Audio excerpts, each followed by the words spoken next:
سلام، به دنیای بی پرده سلبریتی ها خوش اومدید. اینجا جاییه که پشت پرده لبخندها، شهرتها و زندگی لوکس رو میریزیم روی میز. من رازینا هستم و امروز با یک حقیقت خفن اومدم پیش شما. اگر فکر میکنی که کریستیانو رونالدو فقط یک فوتبالیست معمولیه، سخت در اشتباهی. توی این ویدیو میریم سراغ 7 راز پنهان و خفن از زندگی شخصی رونالدو که خیلی‌ها نمیدونن و هیچ وقت توی مصاحبه ها گفته نشده. اگه تا آخر بمونی باورت نمیشه که شماره 7 واقعا واقعی باشه.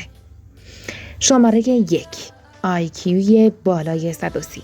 رونالدو فقط یک بدن آماده نیست، بلکه یک ذهن باهوش داره. تست های IQ نشون دادن سطح هوش رونالدو از 98% مردم بالاتره.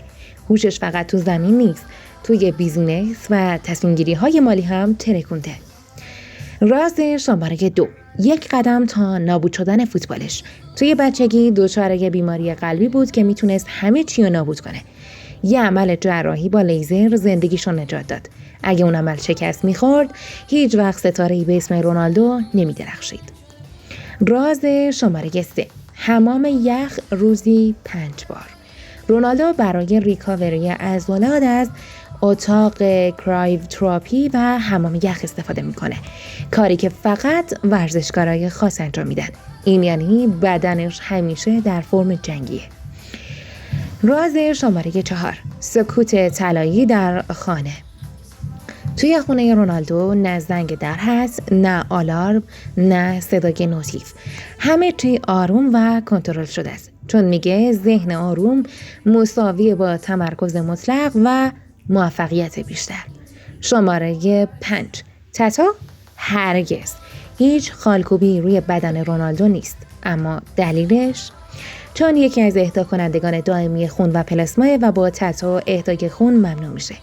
راز شماره 6، استایل ساده و قیمت فضایی. شاید لباس ساده میپوشه، ولی هر تکه از لباسش از برندهای خاص و دستسوز چندین هزار دلاریه. رونالدو نشون داده سادگی میتونه لوکس ترین فرم ممکن باشه. و اما شماره 7، راز بزرگ خانوادگی.